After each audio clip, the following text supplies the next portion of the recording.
almost coming. What we're doing today is the 5th of a series of trainings for area hospitals.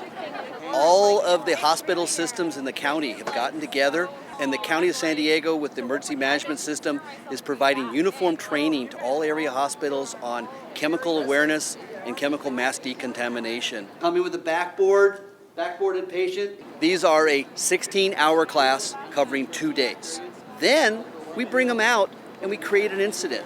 The incident today was simulating a drop of a solvent in the hospital that contaminated 3 or 4 of their hospital staff. So rather than shut down a hospital or have to wait for an engine company or fire crews to show up to help with decon, they are perfectly capable of doing this. In the back, there's just a plastic snaps on there. So you want to make sure that's on there good and tight. They have grant equipment that was purchased back in 2004, 2005 timeframe. We're going over it again. We're going through the procedures and protocols. We're giving them a chance to play and suit up and exercise the equipment. From day one, it was made clear to me that I needed Nick Vent, and the reason for that is he knows his stuff, but he's willing to share, and that's the biggest piece. Is that you talk to the guy for a few minutes, you tell that the knowledge is there, but then it's the way that he presents it and encourages us to collaborate that is really the best piece, in my opinion. Within 7 minutes, the inside of that suit is going to be 100% humidity. Within 9 minutes, it's going to be 20% hotter inside than outside. The suits they are wearing are exactly the same suits that the Hazmat team would wear going into a drug lab, going into a chemical release, going into a nerve agent attack. The only difference is the hospitals tend to use a hooded respirator rather than a mask respirator. They prefer the hooded respirators because one size fits all. Backing out.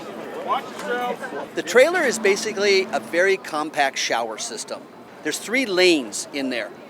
2 lanes are for walking people. 1 lane that you see the rollers on would be for somebody that showed up in an ambulance on a backboard. And we will have 2 people in there or 3 people dressed up who will remove the clothes from the victim, soap and water, wash them down, and then be able to get them clean and push them out the other side where they'll be received and taken over to the emergency room entrance and treated for their injuries. The 2 next to that, 1 could be for males, 1 could be for females. The person will take off their own clothes and they will then take a bath. They will then shower off.